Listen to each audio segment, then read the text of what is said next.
seperti PDA, kita bisa membuat keputusan yang jauh lebih akurat, terukur, dan dapat dipertanggungjawabkan. Nah, pada siang hari ini, kita akan belajar langsung dari praktisi yang sudah sangat berpengalaman di bidang reliability dan asset management.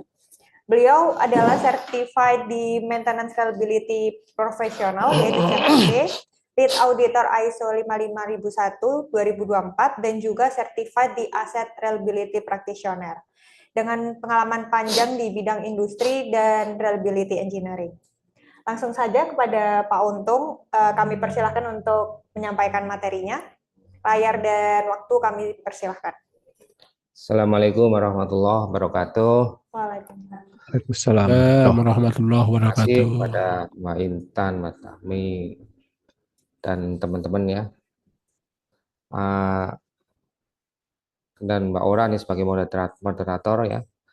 Kita kembali ke laptop ya, kemudian ke laptop untuk kita sharing dalam ngobar PT Tiara. Kali ini materinya mungkin agak lain ya, agak lain karena memang ini benar-benar mungkin something new lah untuk beberapa teman-teman ya, karena itu memang mungkin jarang dibahas gitu ya. Nah,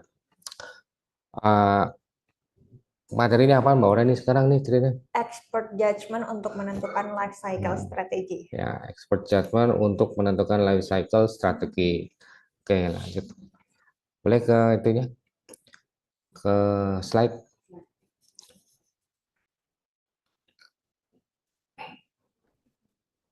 Nah, kali ini kita akan menyampaikan tentang materi expert judgment untuk menentukan life cycle strategi dengan dukungan metode statistik LDA, RGA, PDA.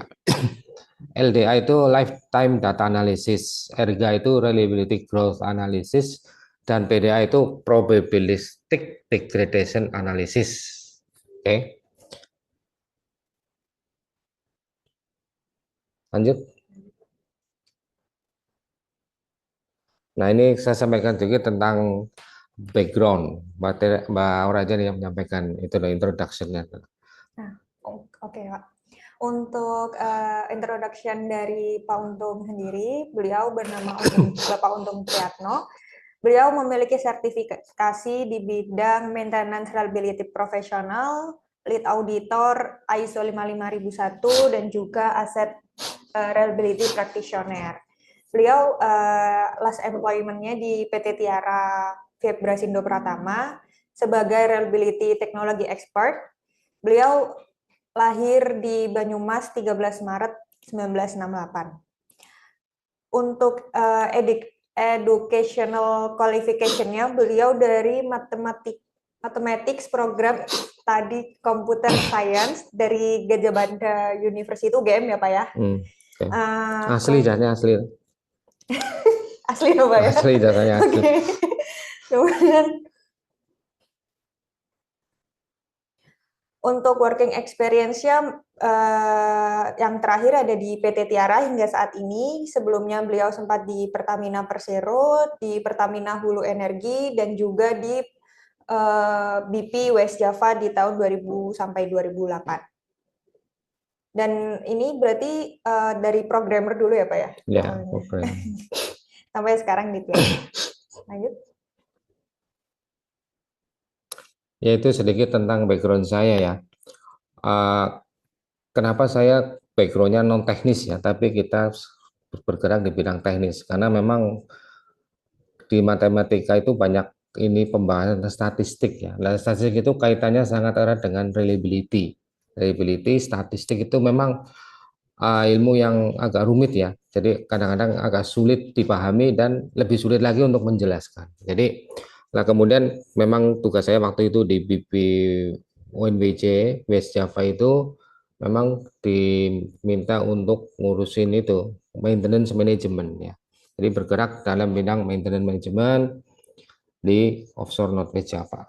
Berarti udah di reliability dari BP itu ya Pak ya? Dari BP sudah memang bicara sudah sejak masuk BP memang saya ngurusin tentang reliability management gitu ya. Jadi banyak belajar teknis malah bukan dari kampus ya, tapi dari lapangan gitu. Langsung di Iya, lapangannya. iya.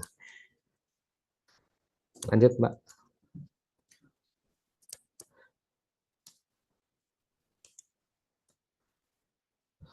Nah, ini bisa ke atas nggak sih?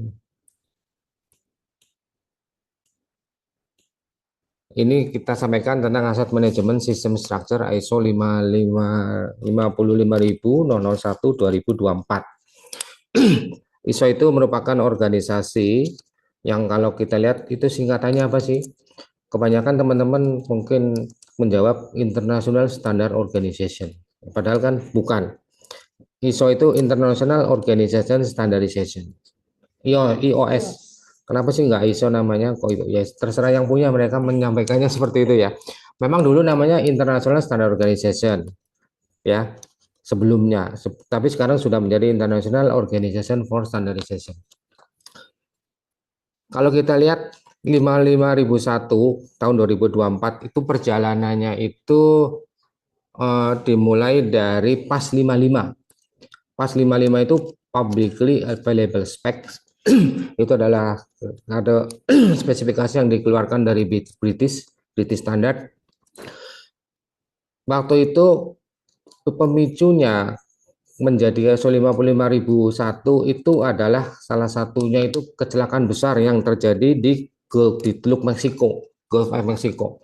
Waktu itu 2010 ya, bulan April ya. Ingat saya waktu itu 2009 BP West Java dijual ke BP West Java BP West Java dijual ke Pertamina. Nah, modalnya itu untuk digunakan untuk mengembangkan di Gulf Mexico, Teluk Meksiko, Deepwater Horizon itu Macondo itu. Kemudian nggak sampai setahun kemudian terjadi kecelakaan besar sehingga menghabiskan sepertiga aset BP untuk itu Berarti itu eskalasi. terjadi Setelah dijual ke Pertamina, kemudian modal dari itu digunakan untuk Gulf Mexico, di Teluk Meksiko itu untuk mengembangkan Deepwater Horizon itu. Kecelakaan besar terjadi sehingga ada sekitar hampir 5 juta minyak terbuang ya. Kemudian kerugian-kerugian yang lain itu besar sekali ya. Jadi mungkin kalau Bapak pernah lihat di film itu ada filmnya sih itu sebenarnya. Ya, ada filmnya. Kemudian kerugian sebesar itu mereka BB didenda sebesar mengeluarkan kewajiban yang harus dipenuhi untuk kompensasi sebesar 60 miliar dolar. 60 miliar dolar, 4,9 juta barrel minyak tumpah ke laut, bocor ke laut ya, tumpah ke laut. Nah sekarang fasilitas itu sekarang di stop permanen.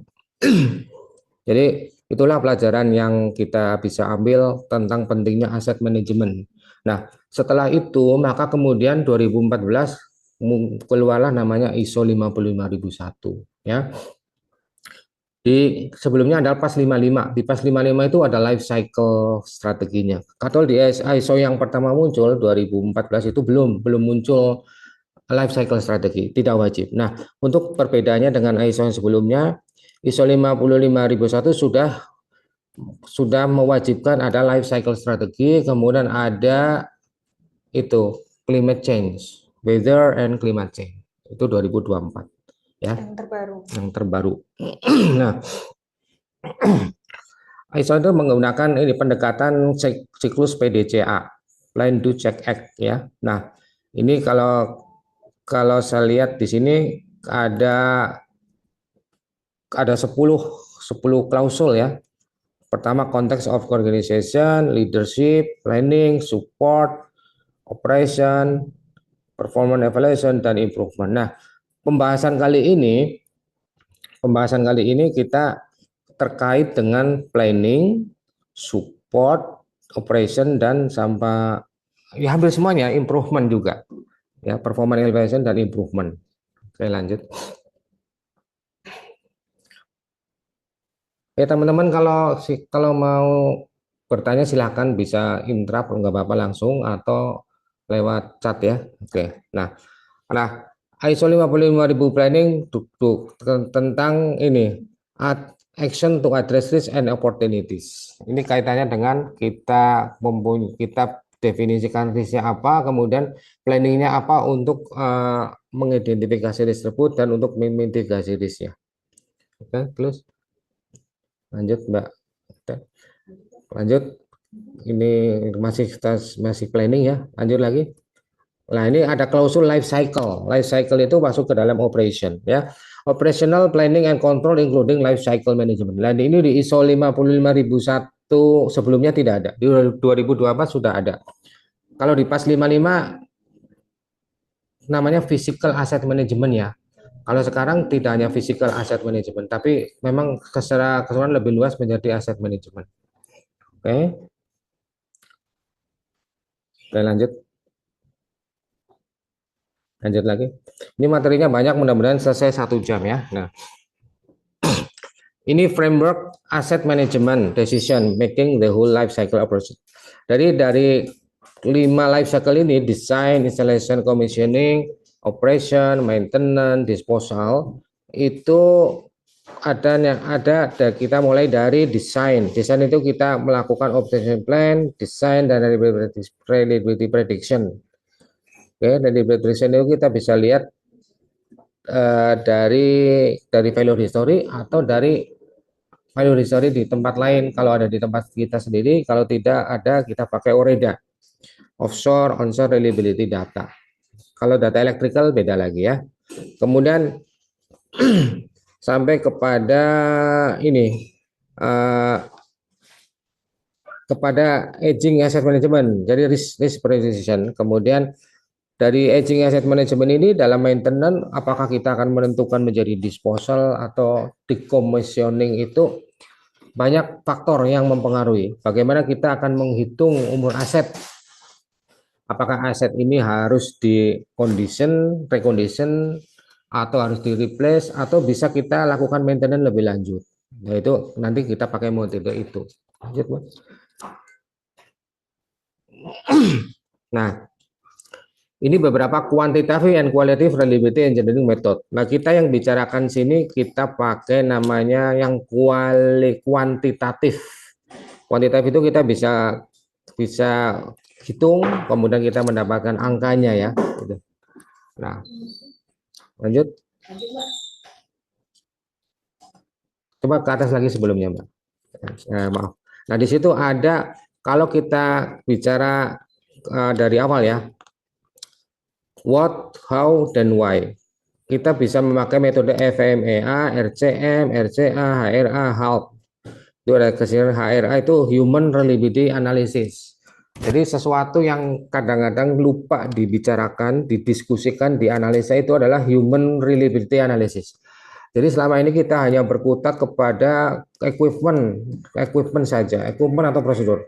Sedangkan pengaruhnya Human Reliability Analysis itu jarang sekali, Bang. Jadi padahal 30% dari kegagalan equipment itu, unplanned failure itu disebabkan oleh manusia, ya. Tidak hanya equipment, tidak hanya prosedur, gitu. Jadi makanya kalau kita sudah melakukan RCM dengan baik, kemudian prosedur sudah baik, tetapi kok masih terjadi unplanned failure yang banyak, nah itu mungkin karena ada faktor human resource. Gitu. Boleh kapan-kapan kita bahas tentang human reliability. Gitu.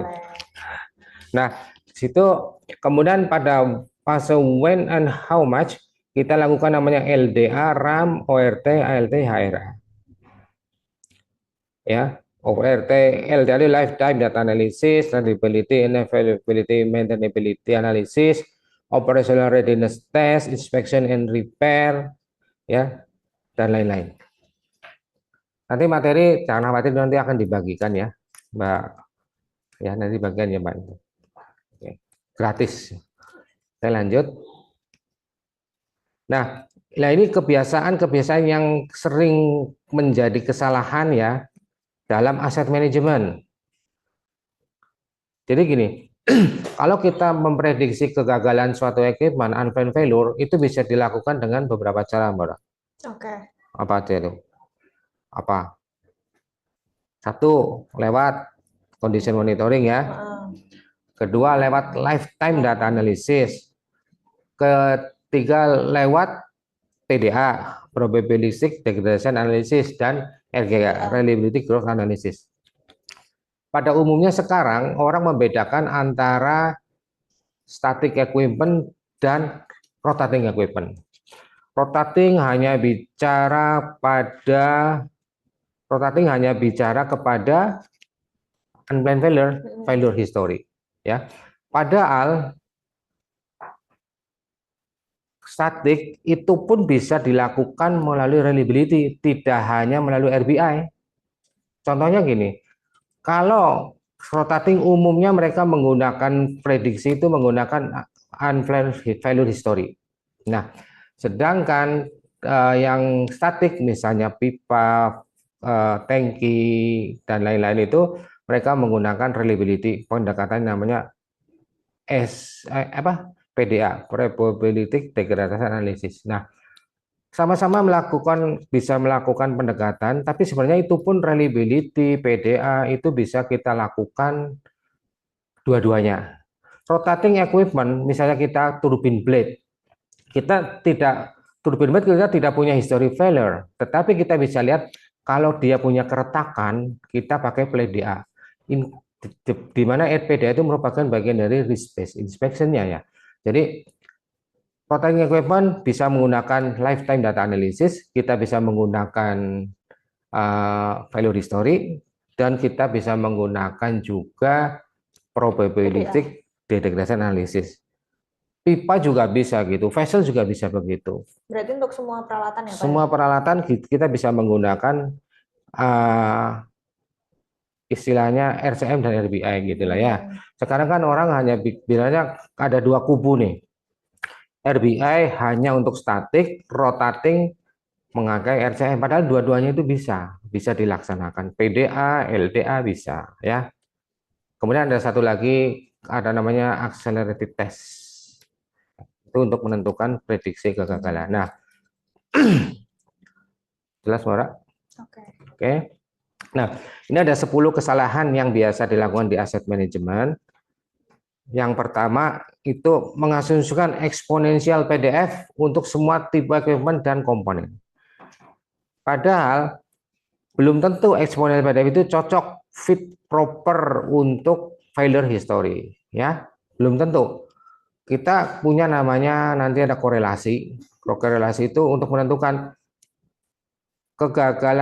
riwayat kegagalan failure history ini paling cocok dengan distribusi apa, itu kita bisa lakukan dengan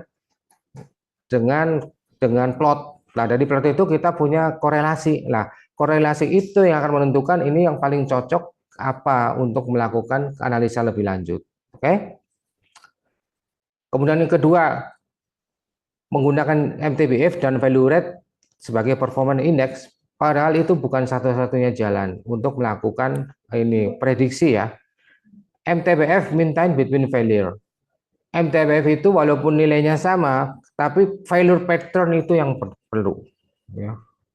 Maura sering dengan failure pattern apa? Pola kegagalan. Pola kegagalan. Ada berapa pola kegagalan? Nah, ada 6 pola kegagalan ya.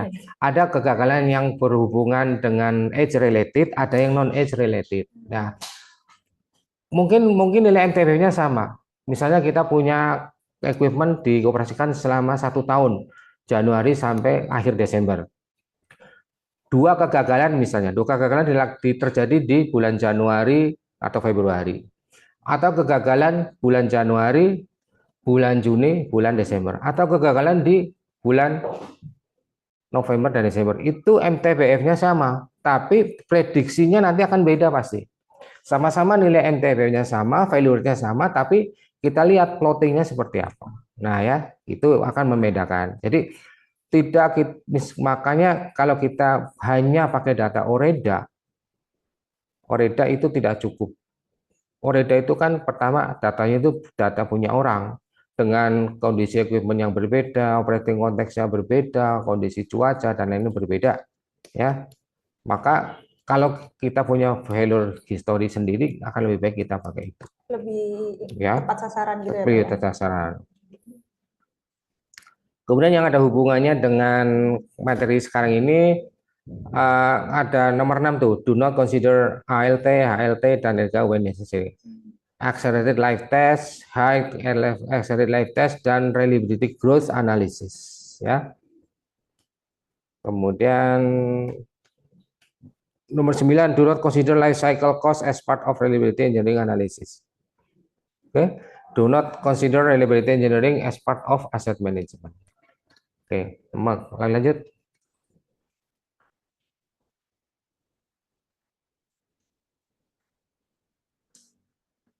Nah, kita jelaskan yang pertama Fitfall 1, assume exponential PDF for all types of equipment and components. Lanjut, Mbak. Nanti silakan dibaca sendiri ya waktunya. Tadi kita sudah sampaikan OREDA itu keterbatasannya di mana, ya. Terus lanjut. Nah, ini dalam RAM model kita bisa menentukan grafik seperti ini. Nanti akan kita lihat value rate, phase time period. Dari kapan kita bisa menentukan uh, campur tangan itu namanya. Jadi kapan kita harus melakukan maintenance? Nah, kita punya data dari plotting itu kita akan pada titik ini, pada waktu ini, sekian bulan ke depan, sekian tahun ke depan, kita bisa akan menentukan kapan kita harus melakukan pekerjaan maintenance agar value rate-nya tidak naik, agar tidak terjadi kegagalan. Lanjut. Nah, lanjut kita dengan live in time data. Tadi yang kita sudah bicarakan tadi ya tentang penyebaran failure. Lanjut, Mbak. Nah, ini tadi yang saya sampaikan, ini sama-sama MTV-nya sama, tapi perlakuannya beda. Nanti prediksi kegagalan juga akan berbeda, ya. Sama failure-nya sama, reliability-nya sama, MTV-nya sama, ya. Oke, lanjut. Nah, ini failure pattern. Failure pattern ini akan menentukan bagaimana kita akan memprediksi kegagalan, ya. Misalkan kita melakukan common itu tidak cocok untuk failure C. Common itu condition monitoring atau condition based maintenance, cocok untuk yang E karena dia failure-nya random, ya. Untuk yang failure C, mau diapain juga tetap kalau dia sudah fatigue, dia tidak akan berpengaruh besar ya terhadap reliability dia. Failure pattern disebut juga reliability pattern. Jadi kalau kita punya plotnya seperti C, paling bagus reliability-nya untuk mempertahankan itu harus diganti equipment tersebut. Lanjut. Lanjut, Mbak. Oke, lanjut. Nah, ya udah. Oke. Nah, ini reliability related pattern ini ciri-ciri yang failure pattern A repairable di awal, komponen mekanik, umur pakai cukup panjang, data validasinya cocok dianalisis dengan Weibull 2 parameter Weibull 2P nanti ya. Nah, ciri-ciri dari Weibull, parameter Weibull beta, kalau betanya kurang dari 1, berarti failure pattern-nya menurun. Beta sama dengan 1, failure rate konstan atau random failure. Kalau B lebih dari 1, wear out, failure rate meningkat. Nah, pada waktu wear out ini, kita harus bisa menentukan strategi maintenance apa, pemulihan apa yang paling cocok. Nah, kaitan dengan Weibull parameter, B kurang dari 1, early failure, biasanya karena terjadi cacat produksi atau salah instalasi, misalignment, dan lain-lain. Ya, fokus quality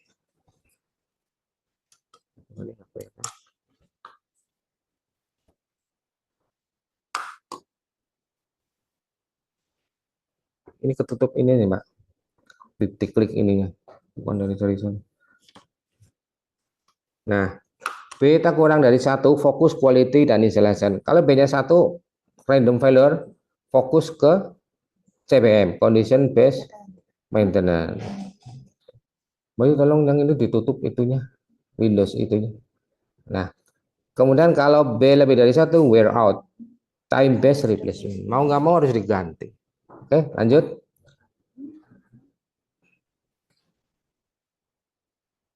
Uh, Ini beberapa contoh failure pattern yang terkait air related, misalnya kasus pompa sentrifugal. Pompa sentrifugal alasan mengikuti pattern failure rate kurang dari satu biasanya karena kesalahan instalasi di awal, misalignment, cacat impeller, ya. Useful life B, dia kegagalan acak, seal gagalnya biasanya karena seal bocor, fluktuasi proses. B lebih dari satu, bearing aus, korosi casing. Nah, mau nggak mau bearingnya harus diganti kalau sudah B lebih dari satu. Contoh aplikasi, pompa proses, pompa boiler, pompa cooling water. Oke. Kemudian contoh yang lain, motor listrik. Kalau cool failure pattern-nya itu tadi, yang age related ya, cacat pabrik, kesalahan wiring, installation defect, normal, gangguannya acak, overload, tegangan tidak stabil, wear out, degradasi, isolasi, bearing fatigue. Kemudian failure rate untuk bearing, rolling elemen bearing. Sangat klasik mengikuti beta. Early warning contamination, salah mounting, useful life.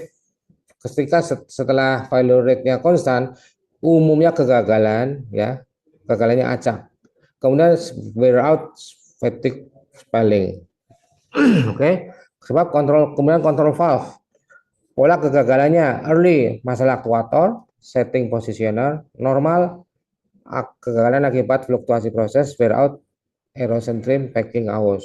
Kalau gearbox, kesalahan alignment, manufacturing defect. Kalau dia sudah bagus, kemudian normal condition, dia shock load, lubrication issue, wear outnya gear tooth fatigue, bearing wear.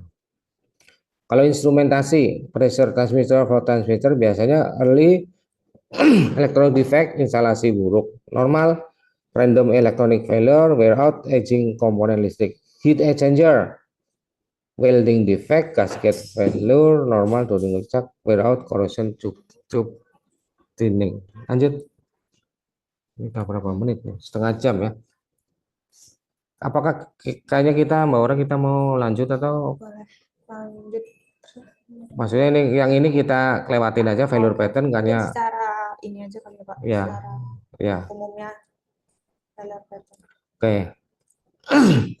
Failure pattern yang mengikuti, coba lihat. Nah, yang wear out, ini yang wear out. Ciri lah juga meningkat seiring waktu, komponen aus atau fatigue, contoh peralatan, bearing, mechanical seal, belt and chain, gasket, filter, baterai, valve packing. Tube exchanger, corrosion, strategi maintenance, time-based maintenance, replacement interval berbasis data MTTF, mean time to failure, variable lebih dari satu, overhaul terjadwal, plan shutdown delivery, ya. Kalau di RCM logic decision diagramnya itu failure accelerated, kita lakukan preventive replacement efektif. Lanjut. Ini failure pattern yang accelerated. yang yang fatigue ya, fatigue. Contohnya bearing, indikator kegagalan, vibrasi meningkat, suhu naik, noise, ini dan seterusnya ya. Jadi ada gearbox, shaft, kemudian spring valve, mechanical springnya, heat exchanger, electrical cable. Lah penyebab utamanya misalnya berulang, bending berulang. Nah ini kita harus tahu kita punya komponen atau perlengkapan equipment itu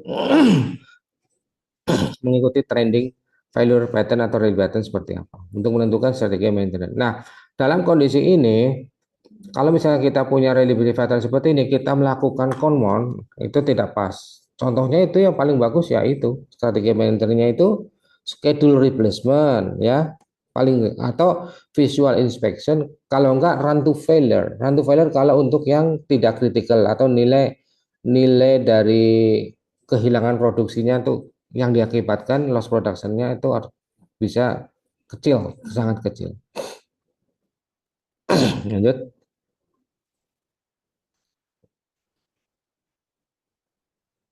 Ini yang low early value rate constant after initial break. Ini namanya dari yang A ya. Oke. Contoh equipmentnya relay dan kontaktor, UPS power supply, kemudian instrumen proses, mechanical equipment dengan over design. Maintenance yang tepat untuk itu adalah memastikan melewati fase break-in tanpa latent defect. Kemudian safety system, komponen logic, solver, kemudian control valve. Nah, control valve itu biasanya mengikuti seperti ini. Lanjut. Nah, ini failure pattern yang sering terjadi, lagu gelar rendah atau acak, tidak tergantung umur. Contoh peralatan, pompa sentrifugal, motor listrik, kompresor, gearbox, gitu. Oke, lanjut. Ini yang paling banyak failure pattern yang infant mortality, ya. Contoh pompa baru, motor listrik baru, instrumentasi, control valve, strategi maintenance, defect elimination, quality control, commissioning, fade atau shutburn in test, khusus elektronik, alignment dan balancing awal, torque check, time base, PM tidak efektif. Oke, lanjut Pak.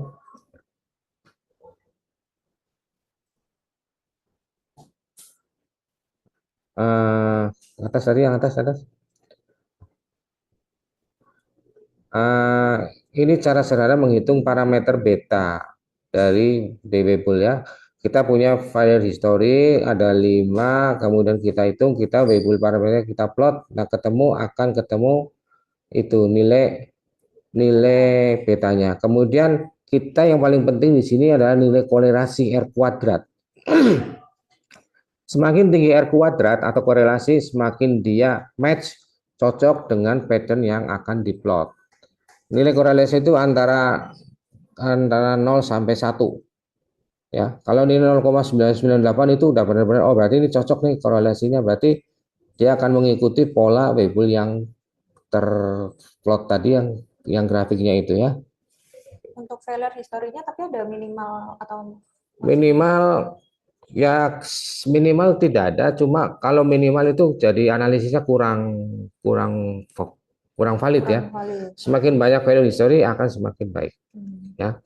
Tapi ada beberapa trik ya.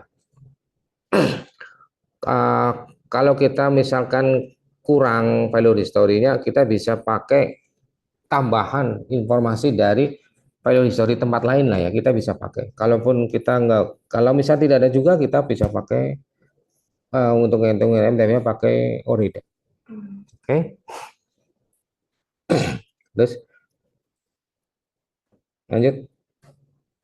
Nah, kita lanjut dengan RGA. Reliability Growth Analysis adalah metode statistik untuk mengukur, menganalisa, dan memprediksi peningkatan keandalan reliability suatu sistem atau komponen selama proses perbaikan berulang, biasanya selama fase desain, pengujian, dan pengembangan. Oke. Mengukur seberapa cepat sistem menjadi lebih andal, menentukan apakah sistem siap dioperasikan atau diproduksi, mengidentifikasi masalah dominan dan efektivitas perbaikannya. Tujuan utama adalah meningkatkan reliability sebelum peluncuran produk atau sistem. Kapan digunakan RGA? Produk baru masih dalam fase pengembangan atau prototipe, terdapat pengujian live test atau test fix uji, perbaiki, uji lagi. Jadi kalau kita punya gini, kita bisa satu equipment di awal install, kemudian kita tes fix, ada value lagi, kemudian perbaiki lagi, uji lagi. Nah itu kita lebih paling baik itu menggunakan namanya RGA. Reliability awal ya Pak ya? Waktu awal-awal. Bisa di awal atau di akhir juga nggak apa-apa. Yang penting kita nanti punya value history. Oh. Gini, kalau di LDA, LDA itu kita harus punya kapan equipment itu diinstal. Kan MTP itu mean time between failure. Kita harus punya kira-kira dia diinstal awalnya kapan sampai kemudian terjadi failure terakhir. Nah, kalau RGA ini contohnya kalau AMSA dia tidak. Ya. Yang tadi LDA MTPF kita hanya perlu kapan terjadi failure, tidak perlu tahu berapa jam. Kalau hanya LDA. Tapi kalau RGA kita harus tahu kapan terjadi failure dan tidak perlu kapan tahu installnya. Tapi kita harus punya data kumulatif data untuk value tersebut. Misalnya value pertama 2 jam, value ketiga 5 jam, itu harus dikumulatifkan. Sedangkan kalau MTB biasa tidak perlu pakai itu, kita bisa prediksi. Oke, lanjut. Nah, ini contoh-contoh penerapan RGA. Metode dual modal atau power. Value rate-nya mengasumsikan bahwa cumulative value rate menurun seiring waktu. Digunakan apa? Untuk repairable system. Oke. Kemudian kita lihat yang Kroamsa deh, yang nomor 2 ya. Kroamsa. Model static non-homogeneous Poisson. Cocok untuk data filtrasi dengan perbaikan terus-menerus. Nah, kalau kita punya equipment, kita lakukan perbaikan, kemudian value lagi, perbaiki lagi, dan lain-lain itu kita paling cocok kita pakai Kroamsa. Nah, nanti kita akan sampaikan Kroamsa sedikit ya. Dulu pernah kita ngobar Kroamsa ya. Jadi Kroamsa itu sangat dari segi prediksi ini paling inilah. Kalau untuk yang perbaikan terus-menerus kita pakainya Kroamsa. Paling sering digunakan berarti Pak. Paling sering digunakan oleh orang luar negeri, tapi Oh. sama kita jarang digunakan karena jarang ada sharing-sharingnya gitu. Tapi di penerbangan, di perusahaan pembangkit listrik dan lain-lain, BP, Shell itu mereka sudah pakai. Tapi Ya, kalau dari efektivitasnya memang ya tidak saling ada. melengkapi, saling melengkapi. Tapi beberapa yang sangat powerful itu Kroamsa. Jadi kalau kalau LDA beritanya LDA dengan RGA ya. Kalau lifetime data analysis kita harus punya kapan install, terjadi kegagalan berapa, tapi dia tidak perlu kumulatif. Failure-nya berapa jam itu tidak perlu informasi itu. Nah, tapi kalau yang area kita perlu. Nah, kalau LDA kita bisa melihat next failure-nya itu dengan confidence level berapa persen, reliability confidence-nya berapa persen, 90%, 80 dan lain-lain. Kalau di RGA tidak ada itu. Ya, tidak ada itu. Jadi pokoknya akan gagal tanggal sekian. Kalau di ELD kan akan gagal tanggal sekian dengan tingkat konfidensial atau confidence apa? Tingkat keyakinan apa? Reliability-nya sekian persen. Berarti sebenarnya kalau misalnya pakai dua itu bisa ya Pak? Bisa lebih baik pakai dua-duanya. Nanti kita bandingkan gitu ya. Oke. Nanti kalau Bapak punya software, nanti akan bisa dibandingkan. Ini metode yang paling baik pakai apa? Dia dari R kuadratnya gitu ya. Nanti akan bisa dibandingkan. Jadi jangan hanya pakai eksponensial saja. Karena tadi kesalahan pertama dalam reliability engineering itu memprediksi kegagalan, kita hanya memakai rumus eksponensial aja, distribusi eksponensial. Padahal ada distribusi yang lain yang mungkin lebih cocok. Oke, lanjut. Nah ini penerapan Kroamsa. Kroamsa dimelukan tahun 1970 nih. Sebenarnya udah lama banget ya. Lama banget. Tapi kita baru dengar nih, udah berapa tahun ini, kemana aja ini kita. Mbak Aura belum lahir ya tahun 1970 ya. Belum, Pak. Belum, bapaknya juga belum lahir nih. Belum. Tapi mereka sudah melakukan Kroamsa. Ya. Kemudian eh, eh, diterapkan paling banyak di industri ya. Eh, dulu saya pernah menyampaikan ini kita lihat mereka sudah melakukan Kroamsa satu Boeing, NASA, Shell, kemudian BP dan perusahaan-perusahaan minyak lainnya. Terus yang kemarin kita memberikan contoh di power generation di New Zealand. Di New Zealand itu dia punya PLTA yang sangat besar. Nah, mereka melakukan analisis itu reliability growth-nya dengan Kroamsa. Nah, oke lanjut.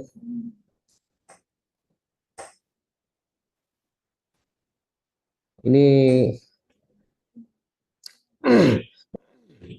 nah, sebenarnya Kroamsa itu menggabungkan failure intensity function dengan menggunakan mobil-mobil juga. Nah, cuma di sini ada instant failure, instant failure rate. Jadi failure rate-nya itu pada saat dalam plot yang berbeda dia akan mempunyai instant yang berbeda. Kalau yang tadi eksponen kan hanya satu ya. Nah, kemudian ada parameter estimation B dan scale parameter. Parameter B-nya B-nya Kroamsa dengan B-nya Weibull itu beda ya. Kalau B-nya Weibull untuk menunjukkan dia failure pattern-nya X related atau non X related ya. Dilihat dari kalau failure, misalnya B kurang dari 1, failure infant mortality, B-nya lebih dari 1, wear out. Kalau B-nya 91, random failure. Tapi kalau di B kurang dari 1 enggak. Kalau B kurang dari 1 menunjukkan bahwa ada perbaikan yang bisa, ada perbaikan, peningkatan perbaikan selama penanganan failure tersebut. Lanjut. Nah, ini kalau AMSA pernah dilakukan di New Zealand. Itu dia merupakan perusahaan power generation ya, dengan fasilitas 38 main generating mesin, kemudian 1.200 megawatt ya, sampai ke 205 megawatt. Oke, lanjut. Nah, ini dari failure history ini kita bisa lihat di plotnya kalau AMSA ya. Di situ betanya kurang dari 1, berarti dalam penanganan failure ini, kan ini ada failure, ada perbaikan, failure, perbaikan. Nanti di situ kita akan melihat efektivitas perbaikannya itu seperti apa, bagus apa enggak. Nah, kalau B-nya kurang dari 1, maka dia adalah bagus penanganannya. Failure semakin sedikit dari yang seharusnya mungkin terjadi. Kalau B-nya 1, tidak ada perubahan apa-apa. Kalau B-nya lebih dari 1, berarti penanganan failure-nya semakin parah. Jadi kalau kita lihat efektivitas suatu perusahaan, dia sudah RCM-nya berhasil atau enggak, kita pakailah melalui Pro AMSA.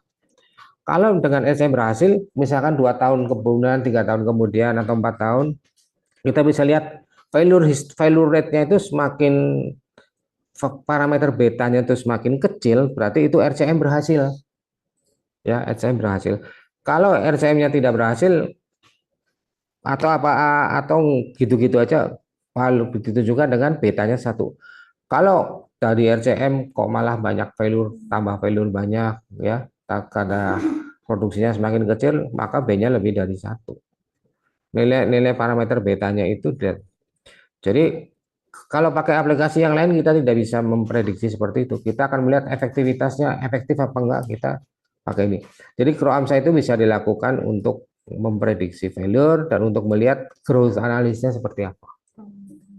Oke, lanjut.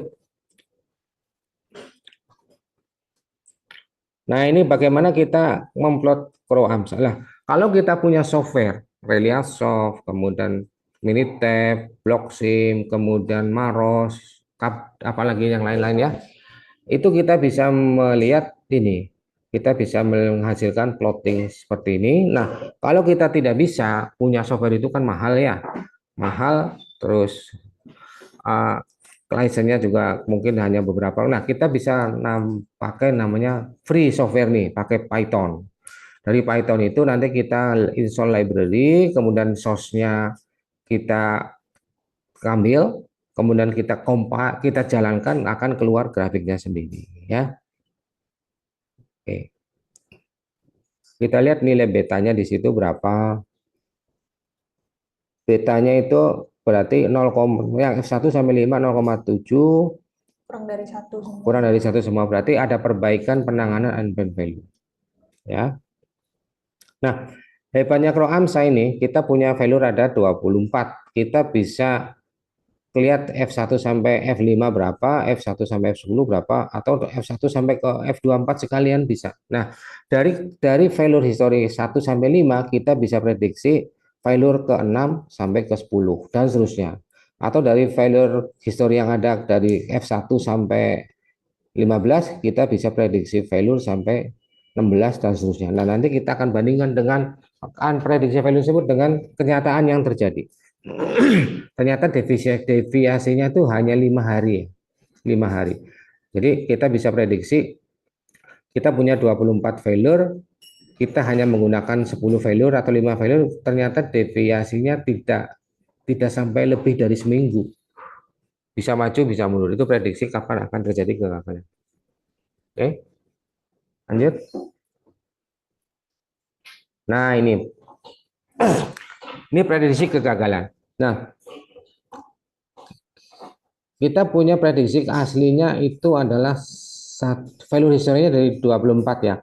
Nah, kalau kita pakai yang mana nih, warna apa nih? Abu dulu, Pak. abu-abu dulu. Nah, yang abu-abu dulu, abu-abu, kita fokus di situ ya. Prediksi kegagalan dari F1 sampai 10. F1 sampai 10 dia punya nilai beta itu 0,8476. Nah, kemudian kita bisa prediksi kegagalan ke 11, 12, 13, 14 dan seterusnya ya. Aktualnya next value date ke 11 kegagalannya kemungkinan terjadi tanggal 24 Juli. Aktualnya 18 Juli.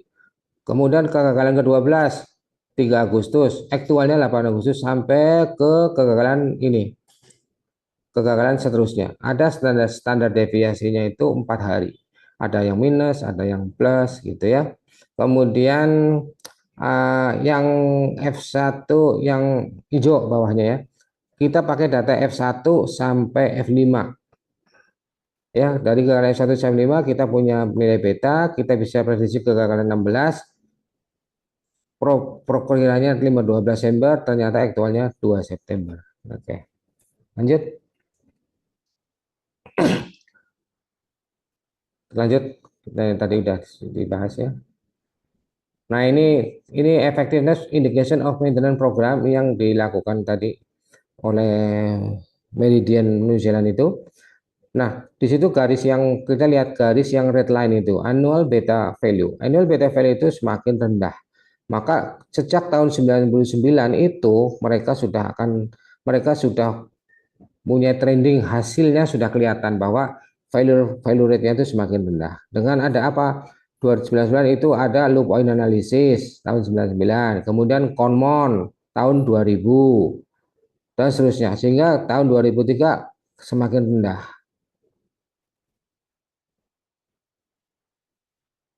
ya. Lanjut. Ini cost saving. Cost saving kita bisa lihat kalau misalkan kita tidak melakukan apa-apa, kita akan melihat value-nya itu terjadi berapa kali itu ya, yang pink ya, yang pink value. Kemudian ternyata value-nya jadi semakin kecil, ada saving sekian. Oke, lanjut.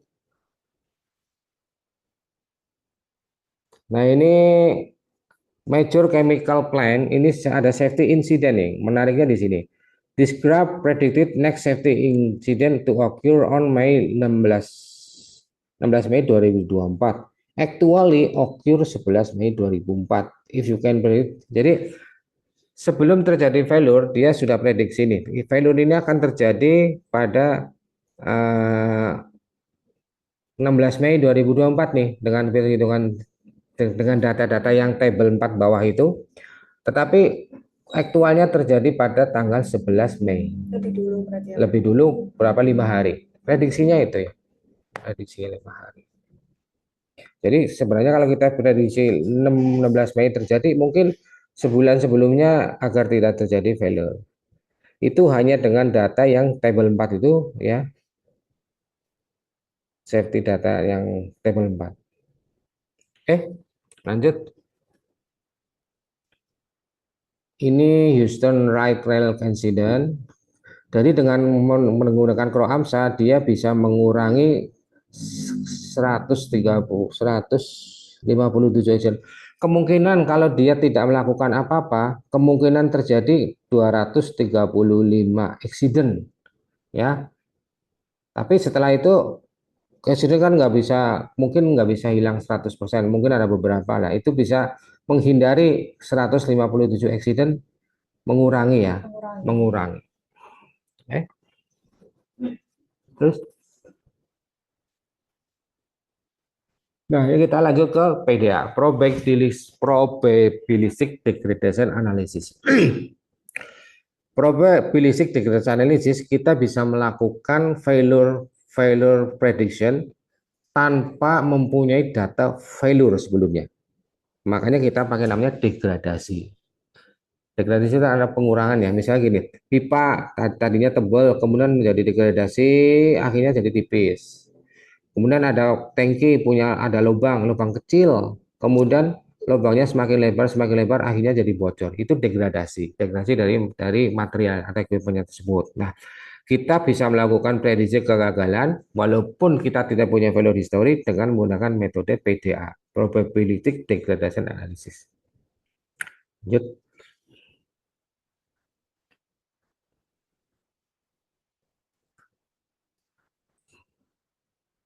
Ada sampai di sini ada yang bertanya kah? Banyak, Pak. Mau nanti atau lanjut materinya dulu? Masih ini halaman berapa? 37. 37 masih 20 halaman ya? Ya. Kita ngebut ya. PDA, metode analisis yang digunakan untuk memahami dan memprediksi bagian sistem komponen mengalami penurunan performa, sehingga kita bisa melakukan ini. Tipe degradasi cocok untuk crack, corrosion, dan erosion, thickness yang mudah terjadi untuk lansasi seperti pipeline, exchanger, tube, furnace wall, dan external equipment. Tujuan PDA untuk memodelkan dan menganalisa penurunan kinerja atau kehausan degradasi komponen secara probabilistik guna memprediksi keandalan dan umur sisa remaining useful life RUL dari sistem. Nah, biasanya ini dilakukan untuk melakukan RLA, remaining life assessment atau remaining useful life. Jadi gini, kalau kita punya tangki misalnya, kita punya tangki ini akan bocor kapan? Nah, itu ada namanya remaining life assessment. Dia akan bertahan sampai berapa tahun ke depan dengan menggunakan metode PDA. Bisa dilihat dari lubangnya yang itu semakin besar atau mungkin dari dindingnya yang makin tipis atau dari lantainya itu yang makin tipis juga atau mungkin berlubang gitu ya, atau dari corrosion rate-nya juga ya. Kita lakukan namanya RDA. Nah, biasanya di migas itu RLA itu menggunakan metode PDA, Probability Degradation Analysis. Oke, lihat kita lanjut. Apa metodenya yang bisa dilakukan? PDA. Lanjut. Kapan digabungkan PDA? Oke. Untuk memprediksi sisa umur remaining useful life, menentukan kapan kemungkinan besar suatu komponen akan gagal berdasarkan tren degradasi aktual dan model statistik, mengestimasi distribusi atau kegagalan, tidak hanya memberi suatu nilai estimasi umur pakai, tapi juga distribusi probabilitas kegagalan seperti kemungkinan gagal dalam 1000 jam, 1500 jam, dan sebagainya. Mengidentifikasi pola dan laju degradasi, melacak bagaimana karakteristik komponen menurun dari waktu ke waktu, misalnya ketebalan pelapis, tekanan, resistensi, dan lainnya termasuk seberapa cepat degradasinya. Memperbaiki perencanaan pemeliharaan, maintenance planning, dengan mengetahui prediksi remaining useful life dan risiko kegagalan, pemeliharaan dapat dilakukan lebih efisien melalui condition based maintenance atau predictive maintenance. Nah, PDA ini umumnya diberlakukan untuk peralatan statik. Tapi untuk rotating kita bisa juga. Contohnya apa, misalnya apa? Pompa. Kemudian bearingnya retak, atau mungkin turbin blade-nya retak. Itu kan bisa diprediksi. Retaknya nanti tidak boleh melewati ukuran tertentu. Lah kita bisa lakukan PDA. Jadi PDA bisa dilakukan untuk statik dan non statik. Ya. Kalau selama ini kan rotating dikira hanya pakai reliability aja, padahal kan bisa dilakukan PDA juga. Terus statik juga kita bisa menggunakan LDA jika kita punya data failure yang disebabkan bukan oleh material degradasi ya. Terus lanjut. Nah, dari LDA ini kita bisa merencanakan suku cadang dan logistik. Dengan mengetahui distribusi probabilitas waktu kegagalan, organisasi bisa lebih cepat merencanakan kebutuhan spare part dan logistik pemeliharaan. Lanjut. Nah, ada beberapa PDA. Jadi kalau kita punya metode ini diberlakukan untuk equipment tertentu, misalnya tank fitting thickness degradation, gunakanlah metode linear. Itu rumusnya itu Y sama dengan AT plus B. A itu gradiennya, T-nya itu waktu atau X-nya, sumbu X ya kalau digambar. Kemudian B itu kenaikan dari sumbu X-nya itu berapa. Kenaikan dari sumbu X ke atas itu berapa. Mepet ke sumbu Y ya. Nah, kemudian kalau kita pakai eksponensial, correlation thickness over time with correlational combination for different point. Jadi kalau kita pakai correlation thickness pakai vessel, gunakanlah eksponensial. Kalau kita punya untuk mengukur crack failure turbine blade, pakailah rumus yang power, PDA metode power. Kalau corrosion thickness di exchanger tube, gunakanlah yang logaritmik. Apakah kita bisa menggunakan heat exchanger menggunakan linear? Nah, kita lihat nilai korelasinya berapa nanti. Umumnya kalau kita punya corrosion thickness untuk heat exchanger, kemudian kita bandingkan, nanti kan di software itu bisa kita bisa plot pakai linear, pakai eksponensial, pakai power berapa. Nanti akan kita lihat oh korelasinya atau Laplace testnya itu berapa atau koefisien yang lain kita bisa lihat oh paling cocok ternyata untuk erosion thickness pakai logaritmik. Pakai turbine blade, crack turbine blade biasanya pakai power. Kalau misalnya manual bisa Pak? Manual Tanpa aplikasi? Manual bisa, tanpa aplikasi bisa. Nanti boleh kita training kapan lakukan itu. Jadi kita nggak usah beli software. Nanti kita sharing bagaimana kita mengukur turbine bed cracknya itu kita pakai rumus. Di contoh nanti berikutnya ada. Lanjut.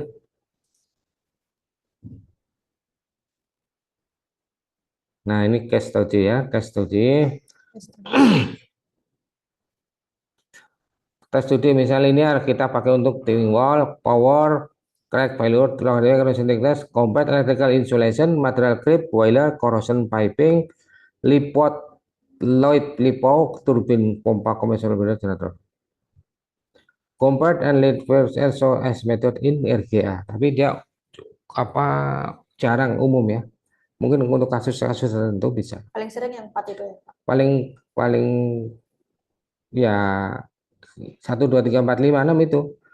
Maksudnya kalau RGA itu biasanya pakai Crow AMSA lah biasanya. Tapi mungkin case tertentu lebih cocok dengan compact and limpot. Kita lihat nanti dari software ketahuan akan mana yang paling cocok. Ya. Oke, lanjut. Nah, ini contoh linear rumusnya itu.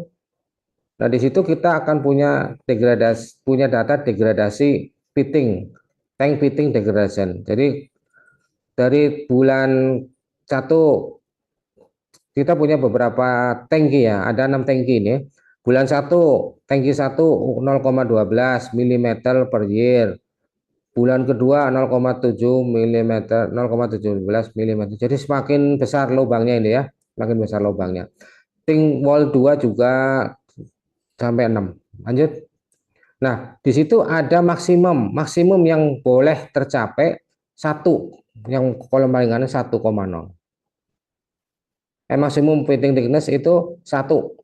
Kalau dia mencapai nilai 1, dia nggak boleh dipakai ini equipment ini ya, sudah harus diganti atau diperlakukan apalah dilapisin ulang atau mungkin pressure-nya dikurangi atau volumenya dan lain-lain ya. Oke, lanjut. Nah, ini fitting thickness contohnya ini seperti ini ya, tank fitting thickness. Nanti kalau di software atau kita bikin manual gambarnya keluar ini. Jadi ada polanya. Jadi agar tidak mencapai thickness 1 per tahun ya, maka kita plot. Jadi nanti kapan dia akan mencapai bulan keberapa atau tahun keberapa dia akan mencapai 1, itu kita bisa lihat pakai linear, metode linear. Nanti akan ketahuan oh berarti sebelum dia menyentuh 1 kapan melakukan maintenance atau pemeliharaan atau yang lainnya. Lanjut. Lanjut, ini contohnya ya. Lanjut. Nah, ini contoh yang atas tadi pakai software ya. Ini perhitungan manual nih. Jadi kita punya thickness pengukuran 0,12. Misalnya gini, week itu katakanlah week itu sumbu X ya, sumbu X, sumbu Y. Sumbu X bulan ke-1 dia thicknessnya 0,12, sumbu Y, sumbu X bulan kedua, thicknessnya 0,17 dan seterusnya sampai ke bulan ke-13, thicknessnya 0,87. Nah, kita hitung maksimum dari dari thickness-nya ya, maksimumnya yang boleh disentuh dia. Jadi kalau sudah nilainya 1, maka equipment tersebut tidak boleh dioperasikan. Kemudian kita hitung di kolom E average X. Average X itu week-nya ya. Average sumbu X, kemudian average sumbu Y. Nah, kemudian ada hitung XI minus rata-rata X. Kemudian H sumbu apa? Setiap nilai Y dikurangi dengan rata-rata sumbu Y. Kemudian dikalikan G kali H, kemudian kali kota. Nah, itu akan ketemu nilai Y-nya itu 0,46, average X-nya 7. Oke. Jadi rumusnya itu. Jadi nanti akan ketahuan bahwa next failure after 15,26 bulan atau week lah ya, week ya. Nah, di situ week kita pakai week. Jadi kemungkinan dia akan thickness-nya maksimum 1 terjadi pada pengukuran ke 15,26 minggu atau bulan atau tahun, tergantung pengukuran yang dari pengamatan nilai B-nya itu ya. Nah, dari sini ini pakai yang regresi linear, pakai linear. Y sama dengan AX plus B. Ini pelajaran SMA ya, gradien Iya benar. ya, aljabar. Nah, sekarang kita pakai di sini. Ternyata matematika itu ada manfaatnya ya kalau bisa dijelaskan. Emang agak kompleks ya Pak ya. Kenapa dulu waktu SMA kita nggak pernah dicontohin ini ya? Oh, ini nanti kamu belajar ini untuk memprediksi ini ya. Nanti kalau terjadi kegagalan tangki ini pakai rumus ini aljabar linear. Kan enggak gitu. Jadi tertarik belajarnya gitu. Ya kan? Jadi nggak jadi beban. Gitu. Lanjut.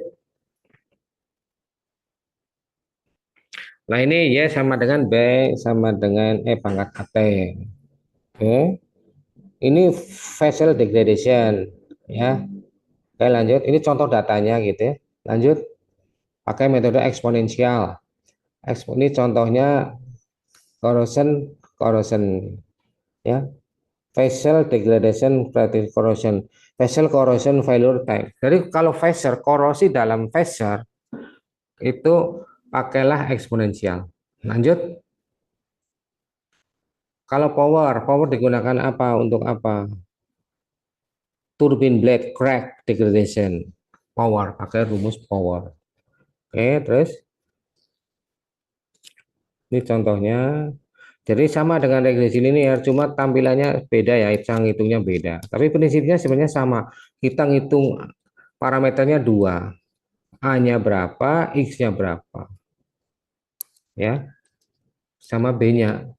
Ini sama dengan AX plus B. Terus lanjut, eksponensial ini turbine blade crack prediction. Lanjut,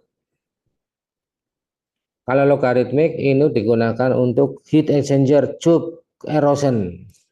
Nah, kalau kita mau ngelihat erosi dalam heat exchanger, tabung heat exchanger kita pakai namanya logaritma.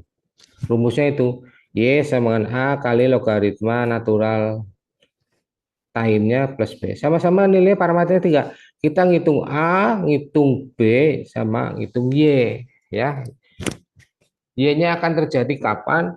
Kalau kita sudah tahu A-nya berapa, B-nya berapa. Ya, atau kita bisa ngitung T akan tahu terjadi karena kita tahu Y-nya berapa. Oke. Kemudian tank corrosion thickness pakai phase exponential model. Oke, lanjut. Ini bonus accelerated test. Lanjut. Accelerated test dipercepat atau uji dipercepat adalah metode pengujian untuk mempercepat terjadinya kegagalan atau terjadi suatu produk, komponen, atau sistem guna memahami masa pakai, lifetime, dan mereka kegagalan dalam waktu yang lebih singkat dibanding kondisi normal. Tujuan accelerated test untuk mempercepat terjadinya kegagalan pada suatu produk atau komponen agar dapat mengetahui keadaannya reliability dalam waktu yang lebih singkat dibandingkan dengan pengujian di kondisi. Contoh accelerated test itu maksudnya seperti apa? Contohnya gini, kita punya lampu ya, kita beli lampu di toko. Pak, ini lampu ini kalau saya pakai di ruangan itu 1000 jam. Ya, ternyata, oh saya nggak mau pakai ruangan, saya mau pakai di outdoor. di outdoor yang kena terpapar sinar matahari, mungkin kena tampias hujan, itu kita bisa lakukan kapan dia masa berlakunya, apakah 1000 jam tetap atau mungkin 800 jam. Menghitungnya itu pakai accelerated test. Oh, berarti di keadaan yang berbeda gitu ya, Pak ya? Dia dengan kondisi yang berbeda. Gitu. Ya. Nah, accelerated ini dilakukan untuk beberapa contoh equipment berikutnya. Silakan lanjut. Ya.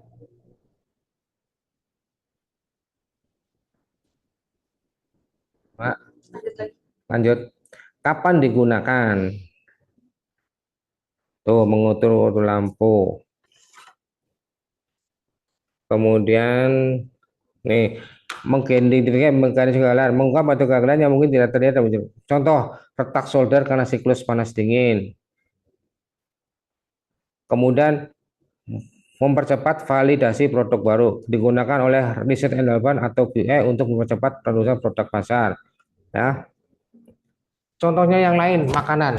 Misalnya kita produksi makanan nih. Makanan ini akan tahan berapa lama kalau simpan di kulkas? Di freezer berapa lama, di kulkas berapa lama, di tempat suhu kamar, suhu ruang berapa? Itu pakai namanya accelerated test. Oh. Ya, kan nggak mungkin kita mau lihat expire. Nanti kita tunggu bulan berikutnya. Pak, ternyata 3 bulan beneran Setelah expire. dijalankan. Jadi setelah kita coba expire-nya berapa ya? Kita nunggu sampai benar-benar expire. Nah, itu nggak perlu sampai itu. Ya, kita gunakan pakai AT accelerated test. Lanjut. Nah, accelerated test ini digunakan untuk beberapa metode. Arrhenius, stressornya apa? Thermal. Digunakan untuk electrical dan electronic reliability, influence terpengaruh oleh temperatur. Nah, kalau kita punya komponen elektronik dipengaruhi oleh temperatur dan humidity, kelembapan udara, kita pakai metode airing. Kemudian kalau kita punya elektronik dan mechanical influence by non temperatur, jadi nggak ada hubungannya temperatur nih. Kita punya perlengkapan elektronik tapi tidak terpengaruh oleh temperatur, pakainya inverse power law. Kemudian elektronik dan electronic reliability influence by temperature and humidity, kita pakai temperatur humidity. Tapi biasanya untuk sensornya termanya sensor dan electronic device. Kemudian kalau kita punya electronic komponen influence by temperature dan tension, kita pakai metode thermal non thermal. Kemudian kalau kita pakai tiga-tiganya, temperatur, humidity, dan tension, kita pakainya general log linear. Ya, vessel temperatur sensor. Ya, jadi kalau kita punya equipment tersebut, kita ngikutin penerapan adanya pakai rumus yang mana. Jadi kira-kira kita punya komponen elektronik akan gagal kapan, itu nggak usah nunggu kita pakai model-model gitu aja ya, Pak. pakai dimodelkan aja. Berarti ini saya komponen elektronik ini kalau saya pakai accelerated dia akan gagal. Nanti sebelum gagal kita harus harus sediakan lagi itu komponen elektronik. Nah, ini digunakan untuk strategik untuk ini ya, main pemeliharaan, persiapan material atau komponen atau spare part. Oke. Lanjut, Mbak. Udah. Selesai? Udah. Oke. Selesai 1 jam lebih 10. Nah, sekarang pertanyaannya apa, silakan Mbak Aura. Oke, terima kasih Pak Untung atas pemaparannya. Ini dari tadi saya lihat sangat aktif pesertanya, Pak ya. Mungkin coba saya bacakan dari pertanyaan pertama. Oke.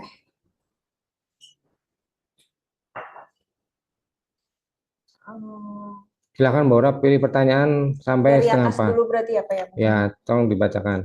Ya, oke.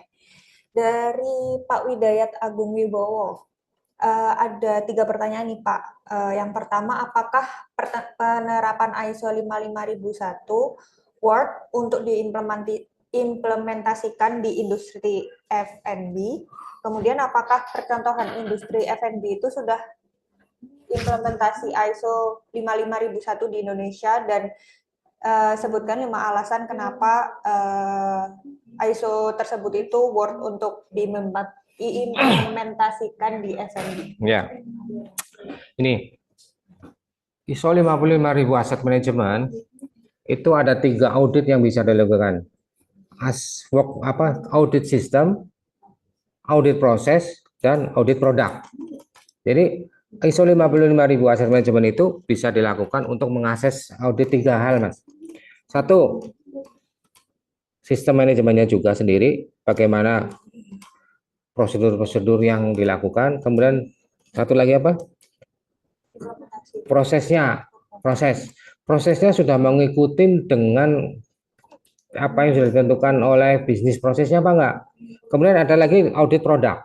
Nah, audit produk itu melihat produknya itu sesuai dengan requirement yang dibutuhkan oleh customer. Jadi aset manajemen itu berlaku untuk keseluruhan industri. Makanya nanti klausulnya itu sama. Hampir semua ISO aset manajemen ISO itu sama, klausulnya ada 10 dan bisa digunakan untuk semua industri. Ya, tentunya dengan kompleksitas yang berbeda-beda. Industri makanan, misalnya kita harus tahu proses gimana, proses pengolahannya, quality controlnya, kemudian kalau ada produk cacat gimana kita mengevaluasi, kemudian customernya menerima apa enggak, terus peralatannya itu kapan dia akan gagal, kemudian penyediaan materialnya, melakukan apa pemeliharaannya, kita harus melakukan itu, ya. Jadi semuanya bisa dilakukan untuk F&B juga. F&B, rumah sakit, tekstil, pupuk, dan lain-lain ya. Saya nggak tahu apa yang sudah lakukan F&B yang sudah implementasi ISO 55001. Mungkin kayak Indofood, saya kira sudah ya. Karena itu kalau sudah levelnya internasional mereka harus punya ISO, sertifikasi ISO. Rata-rata harus punya. Ya, harus punya. Ya, gitu. Alasan kenapa tadi saya sebutkan. Jadi pertama untuk memastikan bahwa produk itu sesuai dengan kualitas, kemudian bisnis prosesnya jalan, kemudian peralatan-peralatan itu di manage dengan baik, kemudian kalau ada kalau ada perbaikan, komplain dan lain-lain itu harus ditangani dengan baik. Kemudian ada perubahan-perubahan itu harus di capture dengan baik. Bagaimana kita mempersiapkan peralatan-peralatan, resource-nya, kemudian uh, ada external isu, internal isu lingkungan atau enggak, itu harus kita capture ke dalam ISO 55001. Gitu. Clear Mas Hidayat?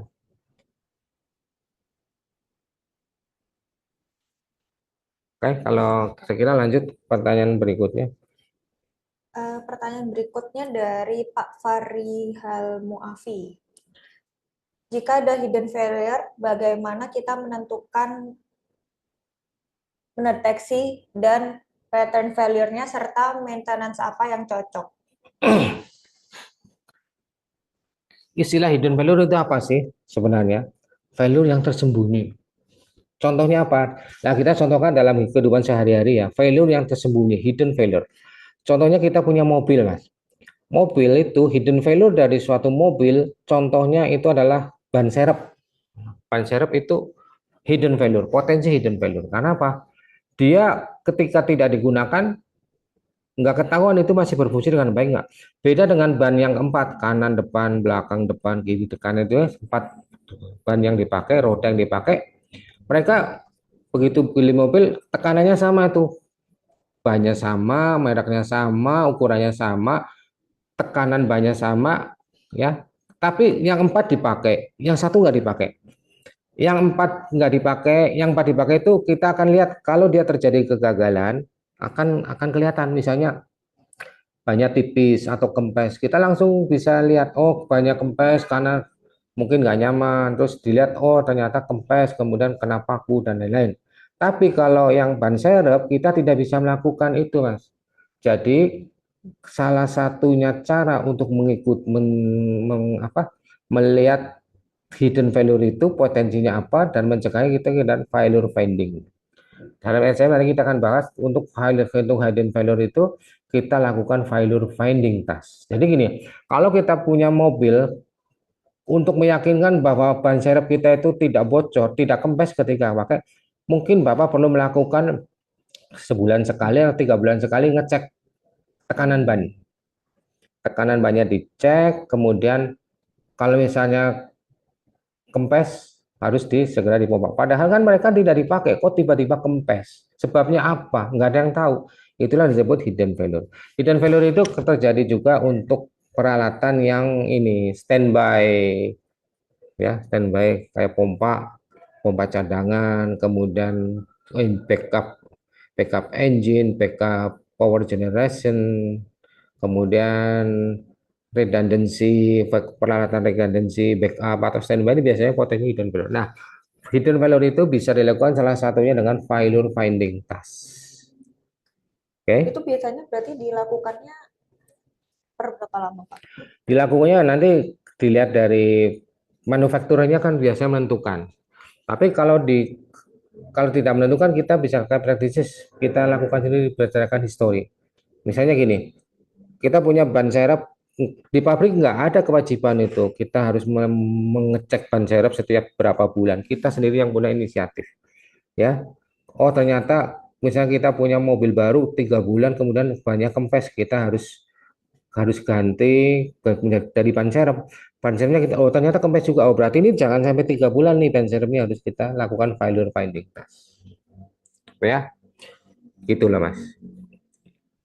Clear. Insya Allah. Nah lanjut. Tes selanjutnya dari Pak Arifin Wicaksono. Pada analisa Weibull, sensor data apakah harus dimasukkan pada analisa atau bisa diabaikan? Lalu bagaimana cara menentukan optimal maintenance interval, baik melihat dari segi performa, alat maupun cost, jika dihasilkan pattern age related? Ya, tentu ini sensor data itu sangat menentukan uh, prediksi yang akurat ya. Tidak boleh diabaikan, Mas. Tidak boleh diabaikan. Sensor data, live data, interval sensor data, write sensor data itu harus dimasukkan ke dalam failure ya. Uh, menentukan optimal maintenance interval baik segi performa maupun cost jika digunakan pattern edge related. Jadi ini ada rumusnya sih, Mas. Ada rumusnya. Saya punya rumus Excel ya. Kita bagaimana menentukan interval kalau kita lihat mempertimbangkan condition dan cost ya. Kita punya rumusnya. Nanti kalau misalnya Mas Arifin Wicaksono boleh nanti saya kirim filenya nanti Japri ya. Saya punya tools Excel untuk melihat itu, Berdasarkan itu berarti. menentukan interval, kita mempertimbangkan condition dan cost-nya ya. Oke. Jadi kalau memang kita kalau punya software, apapun software, kita punya nilai MTBF misalnya, terus dengan MTBF itu so what loh, kita harus lakukan memahami bahwa oh ternyata MTBF digunakan untuk ini, kita harus punya ini apa action tambahan. Kalau kita mengetahui oh nilai MTBF ini ternyata fungsinya ini, kita bisa lakukan dengan action. Jadi kalau dari software biasanya hanya mendapatkan nilai-nilai parameter, terus bagaimana kita memakai parameter itu untuk dilakukan optimalisasi ya, gitu harus kita ada pelajaran lebih lanjut.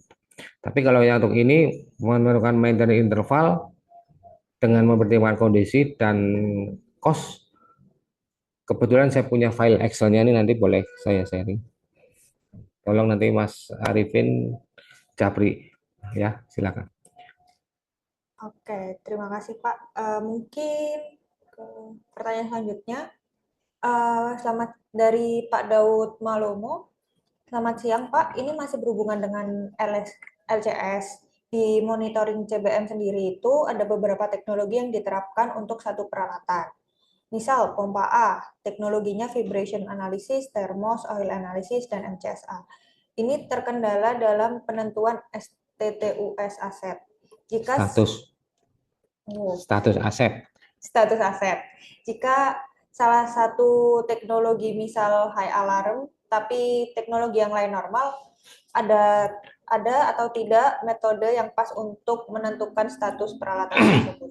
Nih, saya bacain lagi ya. Di monitoring CPM ada beberapa teknologi yang diterapkan untuk satu peralatan. Misal pompa A, teknologinya vibration analysis, termografik, oli analisis, dan MCI motor current-nya. Ini terkendala dalam penurunan status aset. Jika salah satu teknologi misalnya high alarm, tapi teknologi lain normal, ada tidak metode yang pas untuk menentukan status peralatan tersebut. Nah, kita lihat ini status peralatan tersebut. Nah, jadi ini high alarm.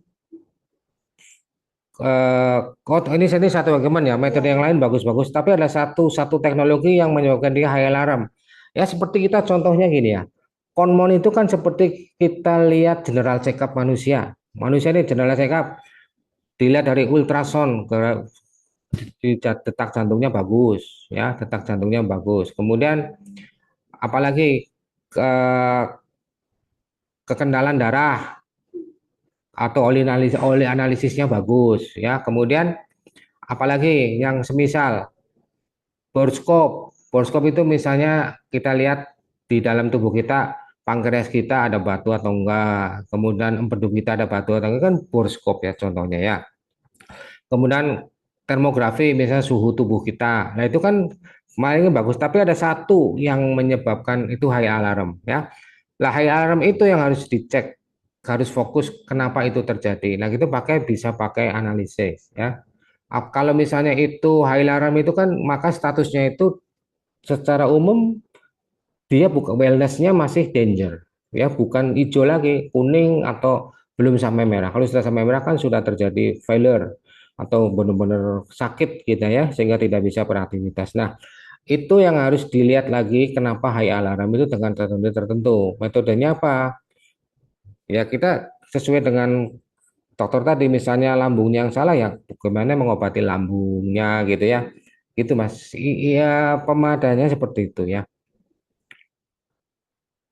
Statusnya apa? Statusnya ya belum wellnessnya, statusnya belum hijau, mungkin masih kuning atau danger. Ya menentukannya itu masing-masing. Cuma satu ya Pak berarti. Walaupun cuma satu alarmnya, tapi kolesterol tinggi misalnya, kolesterol tinggi, jantung bagus, asam urat bagus, kemudian kandungan urin bagus, dan lain. Tapi ada kolesterol tinggi, nah itu high alarm. Nah itu yang statusnya itu jangan jadikan dia hijau, tapi kuning, ya. Kan high alarm berarti sudah melewati ambang batas. Ya, high alarmnya itu kenapa kolesterolnya tinggi? Tanya ke internis, mungkin kurangin makanan yang berlemak, ya, dan lain-lain, ya. Nah, seperti itu juga kalau salah satu high alarm, maka tanya ke ahlinya high alarm tersebut. Tapi secara status ekonomi itu jangan menjadi hijau, tapi tetap kuning atau danger. Saya kira itu jawabannya, Mas. Lanjut. Oke. Mungkin ke pertanyaan terakhir ya Pak ya, karena keterbatasan waktu juga. Dari Pak Rosanda Derajat Utomo. Izin bertanya, data beberapa tahun ke belakang yang diambil untuk menghitung failure rate-nya, dan bagaimana jika ada data histori yang tidak bagus, sebaiknya seperti apa untuk pengelolaannya? Ya, saya ulangi pertanyaan. Data beberapa tahun ke belakang yang diambil untuk menghitung value-nya, dan bagaimana jika data histori yang dipunya tidak bagus, sebaiknya seperti apa untuk pengelolanya. Dan untuk melakukan perhitungan value rate, metode apakah per equipment atau bisa dalam satu bulan. Nah gini, kalau kita tidak punya data sendiri, misalnya gini, katakanlah saya punya data di Pertamina nih, Pertamina ONWJ, offshore North Java, saya nggak punya data, datanya nggak bagus. Kita bisa beberapa optionnya satu, kita pakai OREDA, offshore onshore reliability data, atau kalau data elektronik yang lain ada bukannya OREDA ya. Kemudian kalau kita nggak yakin OREDA, kita pakai data sebelah kita perusahaan yang semisal dengan kita, lokasinya nggak jauh dari kita, operating konteksnya, kondisi cuaca dan lain-lain bersama, misalnya di OSES atau Subang, kita bisa ambil itu, kita minta tolong data Subang ini punya histori seperti ini atau enggak ya. Nah itu kita bisa ngambil data itu ya, Untuk tambahan data. untuk tambahan data sebagai pelengkap datanya. Kemudian melakukan penilaian failure pattern apakah per equipment atau bisa dalam satu. Nah, failure pattern, rally pattern itu biasanya dia untuk per equipment ya. biasanya per equipment.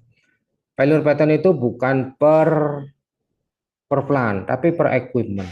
Tapi kalau kita untuk memprediksi plan, kita bisa juga. Kita dari beberapa equipment kita punya failure history, setelah kita bisa lakukan pakai pakai RGA, reliability analysis untuk lihat failure patternnya, untuk melihat kondisi next prediksinya atau kondisi secara keseluruhan apakah ada perbaikan atau enggak. Jadi sebaik failure pattern itu adalah berlaku untuk per equipment, bukan per plan. Satu lagi boleh bonus. Oke, boleh Pak. Untuk yang tadi value pattern itu Pak ya. Untuk value pattern F, secara populasi aset yang gagal paling dominan sebanyak 68%. Dan setelah melalui beta kurang dari 1, maka failure pattern akan menjadi random. Tapi kenapa kok tidak menggunakan CBM sebagai maintenance strateginya? Ya. Jadi dari plot peta tadi, Weibull, akan ketahuan kapan kita akan melakukan CBM. Lakukan CBM jika betanya sama dengan 1. Kapan betanya sama dengan 1? Itu kan ada waktunya nih, ada T-nya. Jadi dari T itu dari 0 sampai 100 misalnya. 0 sampai 10 ternyata infant mortality. Nah, dari 10 sampai ke 90 dia random. Kemudian wear out sampai 90 ke 100. Nah, dari situ dengan plot Weibull itu kita akan bisa melihat kapan value randomnya itu terjadi. Nah, kalau value randomnya cocok terjadi, kita bisa kapan kita mulai CBM ya. Jadi tapi umumnya setiap equipment itu punya value pattern sendiri. Tapi beberapa mungkin jadi meleset, ada anomali karena terjadi mungkin materialnya salah, material berkualitas, cara pengangkutannya mungkin di jalan sudah rusak, kemudian cara installnya, baut-bautnya mungkin ada yang kurang atau yang kendor atau ada yang karatan, atau mungkin juga karena terjadi cuaca, mungkin kehujanan, kena apa terpaan angin atau debu, itu akan menyebabkan value pattern yang mungkin bergeser karena value history. Tapi kalau dia umumnya pompa, dia punya value pattern random, ya seperti itu. Berarti kebanyakan Ya, random. kebanyakan kalau pompa random, harusnya random. Tapi kalau pompa kok punya infant mortality, kemudian nggak bagus-bagus, mungkin ada kesalahan material, defect material, kemudian atau cara instalasinya, atau misalignmentnya bagus, tapi supportnya goyang misalnya ya, atau mungkin ketarik dengan pipa-pipa yang lain, ya, pipa yang lain mengalirkan fluida, kemudian dia bergetar, ketarik, bisa juga seperti itu. Saya kira itu Mbak. Oke. Makasih Pak Untung untuk jawaban-jawaban dari pertanyaan yang telah ditanyakan. Karena keterbatasan waktu juga ya Pak ya. Nanti mungkin dari pertanyaan-pertanyaan yang sudah ditanyakan, dari tim kami juga akan follow up ke Pak Untung ya Pak ya, untuk bisa dijawab. Sebagai penutup, ada beberapa poin penting yang bisa diambil dari sesi hari ini. Yang pertama adalah tidak semua kegagalan disebabkan oleh umur peralatan. Strategi maintenance juga harus berbasis dari failure pattern itu, dan yang ketiga adalah metode statistik seperti LDA, RGA, dan juga PDA bisa membantu kita dalam membuat keputusan yang lebih tepat. Oke. Sebelum mengakhiri, mungkin dari Sobat Tiara bisa mengisi link feedback form terlebih dahulu untuk bisa mendapatkan e-sertifikat dan PDF-nya. Nanti juga di situ kita bisa memberikan materi yang kita paparkan hari ini ya. Oke. Ini baru ada satu lagi pertanyaan yang sangat penting nih. Baik, silakan, Pak. Saya jawab sekalian. Dari Mas Andi Afriansah, izin bertanya Pak, dari value pattern A, B, C, D, F, ada presentasi untuk pattern A 4%, pattern B 4%, dan seterusnya. Nilai presentasi itu menunjukkan apa? Nilai presentasi itu menunjukkan hasil survei bahwa pattern A itu dari semua kegiatan pemeliharaan dari failure history itu mereka punya pattern A 4%, sebanyak 4% dari failure history. Itu aja sih Mas. Jadi tidak menunjukkan apa-apa kecuali bahwa pattern A itu umumnya terjadi 4% dari keseluruhan industri di dunia yang terjadi failure. Gitu Mas. Ya. Jadi paling banyaknya berarti di yang F itu ya Pak ya? Ya, paling F ini. 68% berarti F itu yang random gitu ya. Ya, Ada infant mortality kemudian random oke, gitu. terima kasih Pak. Terima kasih juga untuk Sobat Tiara yang telah mengikuti ngobar di siang hari ini. Saya Aura sebagai moderator, mohon maaf apabila terdapat kekurangan dalam memandu jalannya sesi hari ini. Jangan lupa juga untuk mengikuti webinar dan kegiatan-kegiatan lain dari Tiara yang dilakukan setelah ngobar ini di tanggal 10 hingga 11 Juni.